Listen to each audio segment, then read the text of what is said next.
In 1978, China was emerging from its Cultural Revolution as one of the world's poorest nations. Its revolutionary leader, Chairman Mao, had just died in 1976. And his ideological drive to enforce his brand of communism left the country's social and cultural institutions devastated, and the economy in tatters.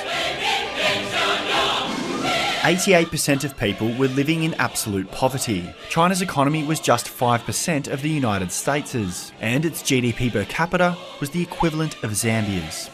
Fast forward 40 years, and China is unrecognisable.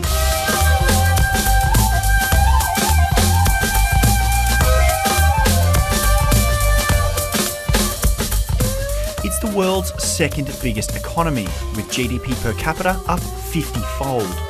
700 million people have been lifted out of poverty, and its share of the global economy has gone from 1.8% in 1978 to 18.2% in 2017. So how did one of the world's poorest countries become a global superpower in just 4 decades?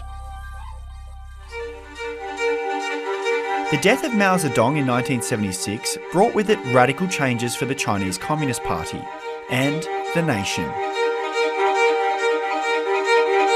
When Deng Xiaoping became a key player in China's leadership in 1978, he embarked on a reform initiative aimed at opening up the economically and politically isolated People's Republic of China. He helped establish formal diplomatic ties with the United States and began opening up China to the world. From the years 1949 to 1978, only 200,000 Chinese citizens had travelled overseas. In 2017 alone, Chinese citizens made 130 million overseas trips, and 139 million foreigners journeyed to China.